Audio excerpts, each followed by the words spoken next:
Welcome to Seniority Authority, the podcast where I track down experts to answer your questions on aging. I'm your host, Kathleen Toomey. Let's get smarter about growing older. I have a question for you listeners. Do you like to be in control of your life as best you can? Do you like to make big decisions about where to put your energy, how to use your resources, and what you include in your life? I imagine most of our listeners are like me. I am a self-proclaimed control enthusiast. I know there's much of my life that I can't control, but I do like to plan for the major events. And that's where my next guest comes in. Joy Loverde has made her career out of facing the transition that many of us smart people avoid, getting older. And she has a lot of knowledge to share. Joy is a best-selling author, national speaker, and leader in the aging industry. Her fourth edition of the Complete Eldercare Planner has just been released. This is the former edition of the Complete Eldercare Planner.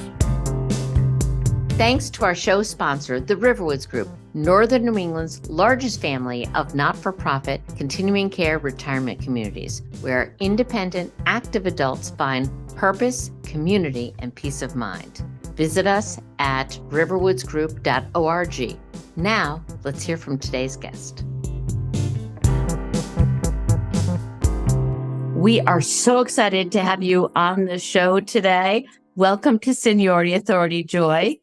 Kathleen, thank you so much. Joy is coming at this from two different perspectives, which is really important. If you are a control enthusiast, you're going to want who will take care of me when I'm old because you're planning ahead. If you are one of the 42 million Americans who are unpaid family caregivers of older adults, you're going to want the Complete Eldercare Planner. So I know within our audience, we have older adults and people who are caring for older adults. So Joy can speak to both sides of that equation, because sometimes if we don't plan ahead, then we do have family and friend caregivers who are jumping in to help. And this is a very complex industry and it's tough to navigate. Now, Joy, let's get into how did you get into the aging industry? You tell people you're an authority on books on aging. How did you first start getting interested in aging to begin with? Actually, I tell people I'm an authority on planning. The reason is when I was in high school, I volunteered as a freshman in high school. I went to an all-girls Catholic high school, and we went to the nursing home on Thanksgiving morning, and there were 7 people sitting in the dark. And I said, I do not understand what's going on here. My 14-year-old brain could not accept that people were alone on this day of giving thanks. And that sent me off and running. And when I turned 40 was when I wrote the first edition of the Complete Eldercare Planner. Simply for reasons you just mentioned. People don't know how to plan for the unknown future. And it's been a wild ride ever since. Well, you've really tapped into the zeitgeist right now. I don't think your 14-year-old brain knew what was going to happen, but we've got boomers going into retirement. We have people who are living so much longer than they ever have before, than any other prior generation. So this is a perfect time for the book, the Complete Eldercare Planner. When you're not at an industry event and you tell people that you're an author of books on aging, what's their initial response? They become curious. And because I stress in both of my books how to plan, people say, well, okay, I think I need to pay attention, but they don't know the how-to of planning. So they become curious. The first thing they typically say to me is, gosh, I didn't know I could plan ahead. You know, what's interesting to me is, how did you go about finding the answers that are in your book? What was the research behind it? Oh, years and years of research for both books and years of talking to two different categories of people. Number one category, of course, is all the professionals who are involved in the process. But I spent, Kathleen, most of my time talking to the old people. Mm-hmm. Those are my living answers. And that is how I went about asking them one question. What would you do differently if you were me and you were just beginning to plan? And the answers have been just beyond fabulous because they're so wise. Wow, that is a great resource. And I'm sure they were not hesitant to share their opinions with you. So wise. They've seen it all. They've been there. They've done that. And they have the time to talk to me and guide me. And to this day, I depend on them for every single challenge I may have. Wow. Why do you think people in our country fear aging so much? Why are they so afraid of even talking about it? I have discovered that aging doesn't mean anything to anyone specifically. They don't know what that word means. And I have to agree with them. Let me give you an example. When we talk about planning and we talk about the future, we don't use the A word. We don't use the aging word because it doesn't really have a specific meaning. However, like let's say I'm giving a keynote and I do a lot of that and I'm in a room full of 100 people. So there's all these 100 lives, right? When I begin to facilitate conversations with the audience about getting them closer to the truth of what is so scary for them, they begin to break it down into very specific tasks. And you want to know the number one thing that keeps coming up in my talks? Most of them are terrified at dealing with their stuff. Oh, wow. Okay. It is amazing. So I can get the room starting to talk about that. You could see the light bulbs going off because I've just calmed them down, helped them manage a seemingly overwhelming task. And in that process, they naturally gravitate to other aspects of living a longer life. So it's tangible. My stuff, aging, longevity, it all comes together, but it comes together in their time and in their way. And this is how we help facilitate getting any conversation about the future, which of course includes aging. Okay. So you use stuff as a starting point to break down the barrier to talk about future planning. Yeah. Like, for example, there's oftentimes someone will be very forthcoming on being authentic. And one woman in particular, I can remember, she talked about her valuable art collection. And she was frozen in fear about what would happen to her art collection and couldn't grasp living without it, where it would go if something happened to her and so on. And very, very slowly, we just talked about fear, not the stuff. Mm-hmm. And it inevitably, she became more comfortable in dealing with it. So really, we're talking about life, just living it with or without our valuable art collections. Yeah. I know that people allow stuff to control their life. Yes, exactly. We let stuff get in the way of progress, of movement, of change. Yeah. And I think part of that, the stuff represents the life we have had. And people cling to that in the hopes that if they stay with that stuff, then nothing is going to change. And that's not true. Everything is changing all the time. Yeah, all the time.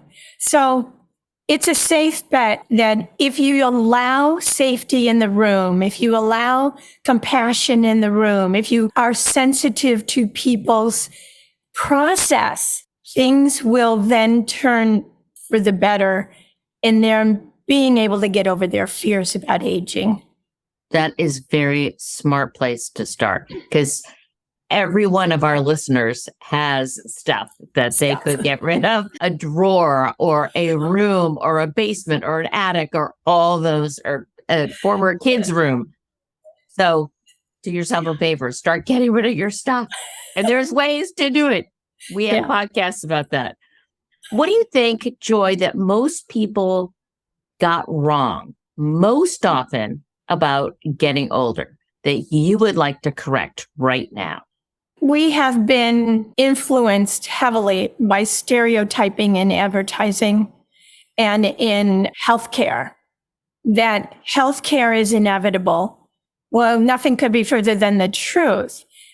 I'll give my mother as an example. She died in her sleep at 92, ready to cook us dinner that night. The night before, she put out the spaghetti sauce. I come from a big Italian family.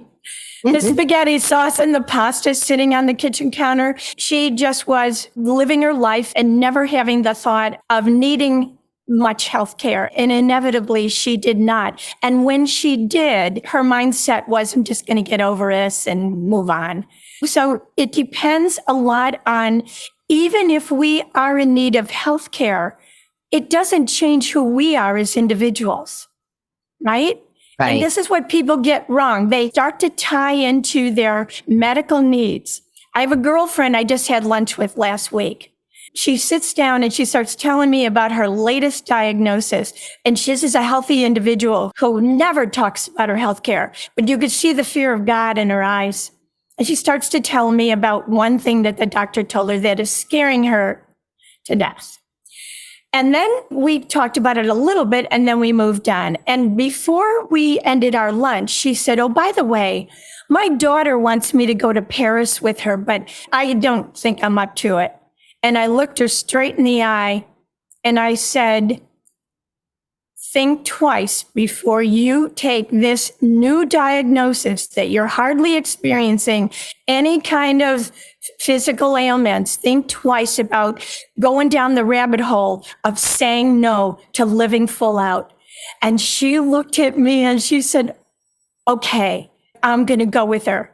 Fast forward, she went, couldn't have gotten a bigger thank you note from her saying, I didn't even think about my health at all. I said, good. You're on your way. Yeah, because you can't. It's too easy, as you say, to slip down that rabbit hole of what's aching, what's hurting, what can't you do now that you used to be able to do when you were 20, and you used to run half marathons and now you can't get barely down the street. Like, that's not helpful. No. So the stereotype is talking about your health doesn't really do anything other than talk about your health. Yeah. It doesn't get you anywhere. So that's a great example of some advice that you gave to your friend. How would you reframe a conversation about aging? So we've all met that person that's like, oh, I'm X number of years old and this is bad and that's bad. And give me an example of how you turn that around. One of my favorite ways to turn it around is to talk about legacy. Now, not legacy like giving thousands of dollars to your favorite college or whatever. Legacy is something that validates our lives. So, for example, when I was 50-ish, my mother gave me a pair of scissors that was used by my grandmother and her, and now I am the proud owner of those scissors. And this pair of scissors is their legacy. And I talk about it, remembering how they darned socks and made my clothes and sewed for us kids. Well, I reframe aging in terms of leaving a legacy. That could be something as simple as handing over scissors to the next generation and talking about the meaning behind the object. So again, aging has so many definitions, doesn't it? Mm-hmm.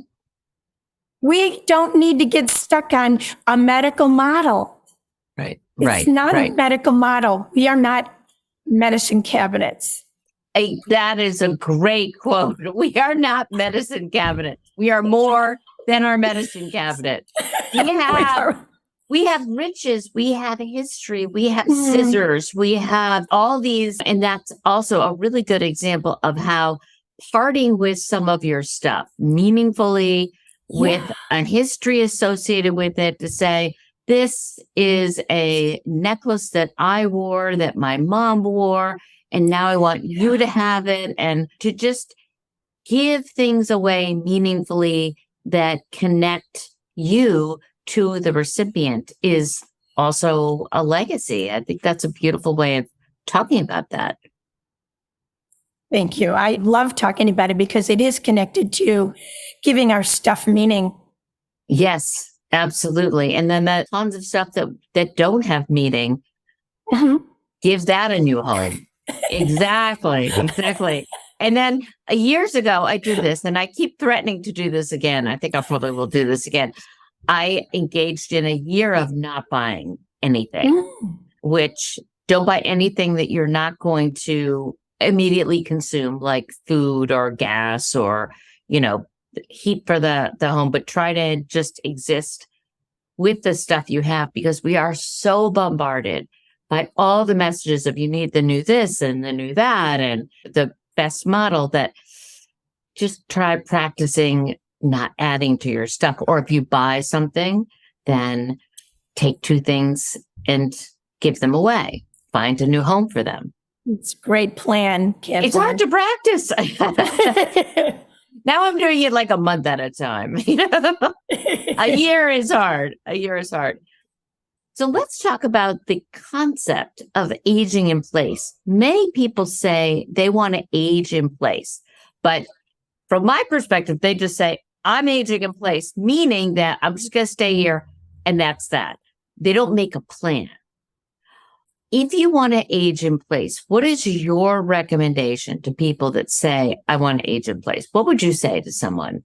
First of all, tell them it's not about the grab bars. It's much more complicated than that. If you're getting smarter, let us know. Leave us a review, a rating, wherever you listen to podcasts. Tell your friends and follow us on social. We're at Seniority Authority on Facebook, Twitter, Instagram, TikTok, and YouTube. And don't forget, if you're listening to YouTube, hit the notification bell so you can subscribe. Or subscribe to our newsletter at seniorityauthority.org so you don't miss a thing. I'm delighted to tell you that in the new edition of the Complete Eldercare Planner, there is a questionnaire that people can access that actually takes them through the process of how to age in place. Saying they want to age in place and actually doing it are 2 different things. So now we've got a really good plan. So here's some of the questions we need to ask ourselves if we want to stay in our home for as long as possible. Number 1, am I prepared to be an employer? Okay, so if I'm home alone and I need to hire someone to do something, what do I do if they don't show up? What do I do about strangers coming into my life? What are the personal safety precautions I have to put in place if I'm going to age in place alone? So that's number 1. How good of an employer am I? Because that's my job if I'm going to age in place. Another question that's really important is forgetfulness a problem, or might it be down the future? Forgetfulness. I'm not talking dementia. I'm just talking about simple forgetfulness, taking medications, turning the stove off. And then what about the possibility that forgetfulness may put us at greater risk financially and otherwise? These are super important questions to ask. Am I good at cooking?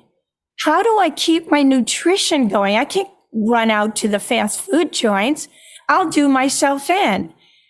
how comfortable am I knowing that if I'm going to age in place alone, how is it eating for one?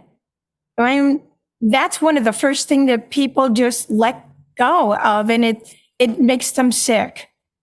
And then, of course, it's obvious the isolation and loneliness question. You know, it's one thing to say, I'm going to stay put, and maybe friends can no longer visit us. Maybe they are unable. And it's like isolation and loneliness kicks in quickly, very quickly. And how are we going to deal with that? And I think that COVID taught people that, but people also forget lessons. So they are so focused on staying independent. They don't realize that it's a different kind of life, because and that's beautifully put. You are an employer. You have to manage staff. You have to. You're a cook. Yeah, you're a cook. And if you're not driving at night, or have limited driving, how are you going to socially interact with people? Because social isolation, we know, can lead to a premature death, can lead to premature medical conditions. It just does not help you from a health standpoint, never mind mentally. I feel for the people who refuse to leave their home. I get it. I understand. It's kind of like on the subject of, this is my stuff. This is my house. I'm not going anywhere. So they could entertain other options, like having people that they trust move in. But that, again, is a transitional kind of arrangement where the person who owns the home must constantly manage the coming and going of people. It's not impossible, but it takes a lot of work. And that's the message. If you're willing to do the work, you'll have everything you want. That's a great summation. But it's not living as you have lived the last 20, 30 years. It's a different kind of life. And it is work, as you said. And I think the forgetfulness is a really important piece, because, people have a certain sense of patterns that they associate with dementia and MCI and all of that. But it's just forgetting to take your medication at the right time, forgetting to turn off the stove or turn off the iron and leaving the house. And it's just simple mistakes can have more complex effects. Yeah. I have another personal experience. So a relative of mine thought that the home sharing option might be good for her. And she did indeed have a wonderful roommate. She was a student going to law school. Well, unfortunately, this person got sick, and she thought that the person who was sharing her home with would at least come to her rescue and, help manage, like maybe take her to the doctor once. But that person moved out the next week. Oh. So here's the deal. If you're going to do the home sharing thing, then you have to talk about what happens if one of us gets sick. What's the arrangement then? Take those questions to the next level. Yeah. Don't make any assumptions. And there you go.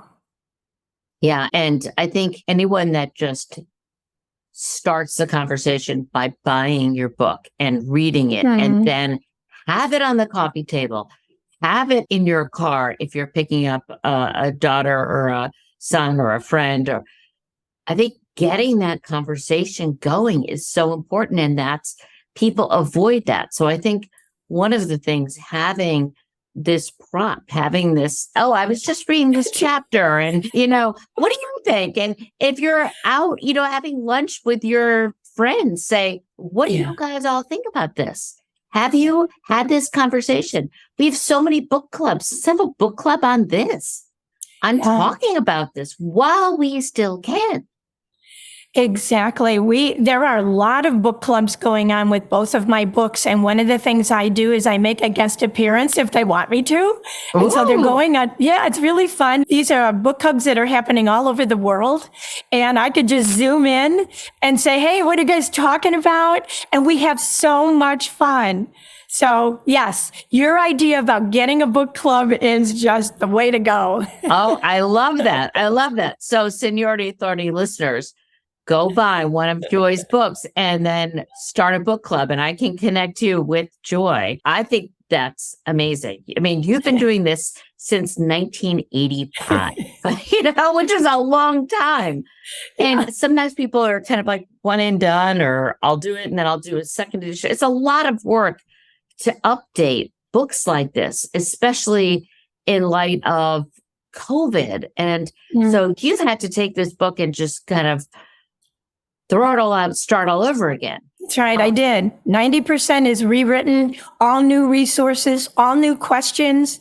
One of the fabulous things that I discovered, Kathleen, in the past years in writing the next edition of the Complete Eldercare Planner was more and more professionals are getting in the game with different skills.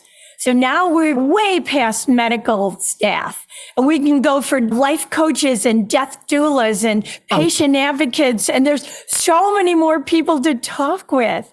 And it's just a fabulous world. I think, I always have thought that the more we reach out to people who are not like us, who think differently, who come from different skill sets, we're going to be just fine. And don't forget the old people. Get them in your life right away. That is true. I was talking to somebody, I reached out to someone the other day, and she has a group called Death and Drinks. So it's a cocktail.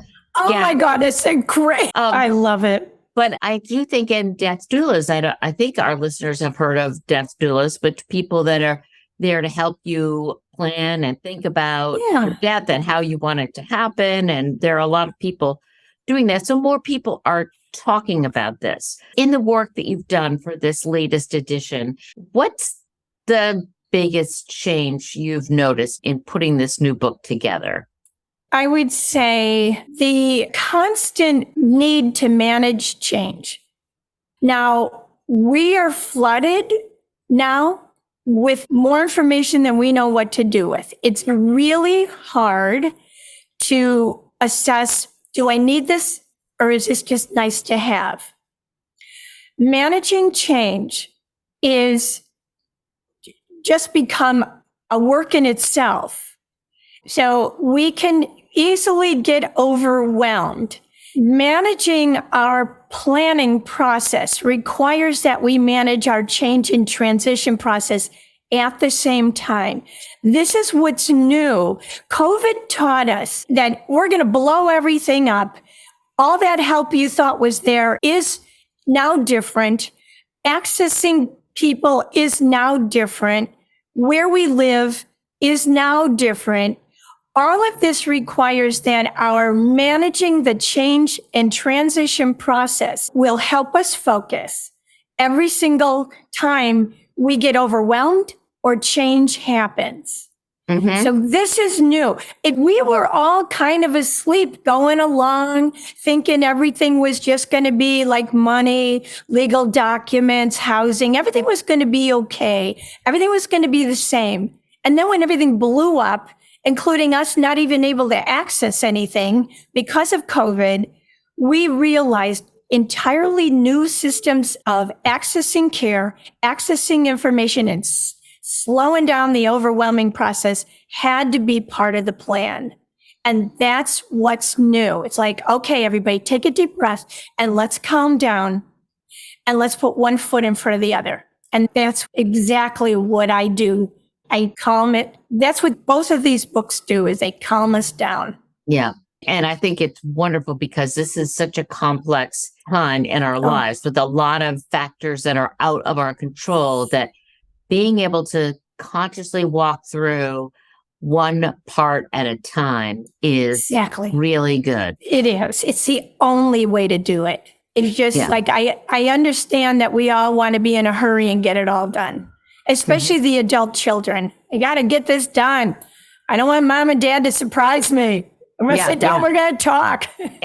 Let's do it. I got 1 hour. I'm glad we're on this topic because the holidays are coming up and don't for a minute think you're going to get anywhere talking to your parents over the holidays. So just give yourself a break, make observations, and then make a plan to talk with them after the holidays, because everything that you think will go wrong will go wrong. The holidays and family dynamics are stressful enough. Yeah, that's an interesting point of view. I that's different than a lot of people, and I think that's very wise. Enjoy the holidays and then make another trip and talk about it separately. Exactly. You might get on the phone with mom and say, Mom, I noticed you're having a little difficulty going up and down the stairs. You want to talk about it with me? Is there anything you're worried about? But this is after you have evidence that you get to talk about something. You can't just pull this out of the air. So communicating in a very compassionate but evidence-based conversation is what needs to happen. And you can only do that if you've been in person with each other. And I think that also puts you in a, as you said at the top of the show, in a curious mindset. Yeah. To say, Mom, how do you feel about that? As opposed to, Mom, you can't walk up the stairs anymore. Let's do something about it. Command and control. Watch the door slam in your face as you walk. Oh, yeah. Oh, yeah. Tell us, since you've been doing this for so long, what has improved about the aging process since 1985? What's gotten better? The same thing that makes us crazy, and that's the technology and the internet and the ability to get answers. People are much more accessible. Professionals from all walks of life are more accessible. Accessibility. At the same time, what hasn't gotten better, just so I can just plant a seed here, is that 77 million baby boomers are all aging together, and the availability of certain programs and certain people may not be what we think it is, just because so many people are in the funnel at the same time. So if you need to make plans, make them earlier than you think you do.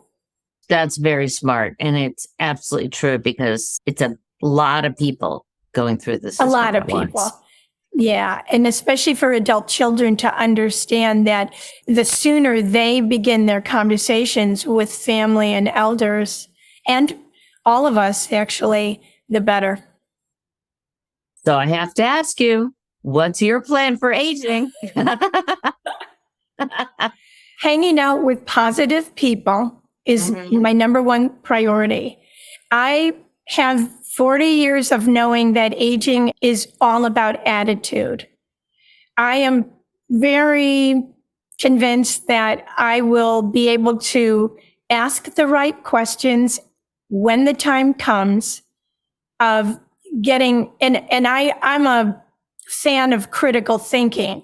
So my plan, I don't know if you know how this can be applied to the planning process, but critical thinking is getting out of your comfort zone and talking to people who are very much unlike you, older, younger, in different forms of life and different lines of work, and asking them the question, what would you do if you were me? Oh, good. I like that. I like that. And then you just compile your research and go forward. But the one thing that will always stay consistent in my life is hanging out with positive people. Well, I think that's very important. And you have to make more of an effort to find those positive people as you get older, because life is hard and it can sometimes affect people's attitude. So you really have to do that, because the mind-body connection is so important. So important. Well, this has been a wonderful conversation, and we already know that you have great knowledge about aging, but let's get to know you a little bit better. So this is our Fast Five lightning round. Okay. Tell our listeners what your favorite guilty pleasure is. Hands down, vanilla ice cream. Okay, vanilla. Vanilla is a very subtle taste, so that I get that. Of all the things that you do, what's your favorite healthy practice? I walk everywhere. Wonderful. And you live in the city, so that's great. Yeah. That's great for so many things. Joy, what's guaranteed to make you laugh? Dogs. Do you have dogs? No, but because I travel too much for my work, but we have an elevator I live in a big high rise in Chicago, and there's a dog elevator, and I always take the dog elevator. Oh and my gosh. And then I also babysit for my favorite French pug, and we love each other. We just laugh and Awesome. yeah. So I babysit. Awesome. Okay. My friend's dog. Tell us about the last book that you loved. Well, it's the one and only that I always refer to, and that is a childhood book called The Phantom Toll Booth by Norton Juster. My favorite book in the world. And I still have my original copy of when I was a kid. And The Phantom Toll Booth just says it all to me. Wow. All right. Yeah. You'll have to pull that out because I haven't read that in years. Yeah, it's a wonderful book. Okay. Thank you. Good recommendation. And last, when Chicago is cold and windy and snowy and yucky, what's your favorite escape? Well, my favorite escape is a place called Lucca, which is in Italy, which is where my mother was born. And I go there, and that's it. It's like dying and going to heaven. Lucca, Italy is near Florence, and between Pisa and Florence. And my sister and I go together and we walk the streets, and that's it. Well, that's all you need to do is say Italy. And, Right. You walk, you eat wonderful food. Gelato. Yeah. Don't forget. Yeah, gelato. And ice cream. I could live on ice cream, but I don't. Yeah, I know. I could live on ice cream and pasta, but then, Yeah. I wouldn't last very long. Right. Joy, thank you so much. I am so excited that you have been able to share your wisdom and share your knowledge with us. And we'll have links to your 2 books in the show notes. And listeners, if you are interested in a book club and creating a book club, please just let me know and we will connect you with Joy, because I think that's a great idea. We should all start talking about this. Thank you so much for the opportunity to help me explain what planning can look like. And I hope we all start planning like you. Thank you. That's our show for today. If it helped you think differently, will you help us? Go to the Seniority Authority page on your podcasting app and hit the plus, heart, subscribe, or like button so you don't miss out, and tell your friends so we can reach more minds. Until then, enjoy the opportunity to get smarter about growing older. That's our show for today. If you liked it, please tell your friends so we can reach more minds and keep the conversation going.